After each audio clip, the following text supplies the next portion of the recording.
Dada aliyekuwa anaitwa Jocelyn, mwanamke aliyeipatia umaarufu kwa sura yake ya kipekee baada ya kufanywa upasuaji ili kufanana na paka, amefariki dunia akiwa na miaka 84 huko jijini Paris kutokana na matatizo ya mapafu, kwa mujibu wa mchumba wake Leonard Klein.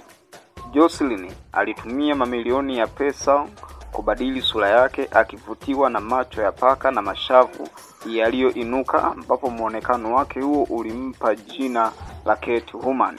Mbali na muonekano wake, Jocelyn alijulikana kwa maisha ya kifahari na tukio la talaka yake ya kihistoria kutoka kwa bilionea Eric, ambapo alipokea mabilioni ya dola baada ya kuachana na bilionea huyo.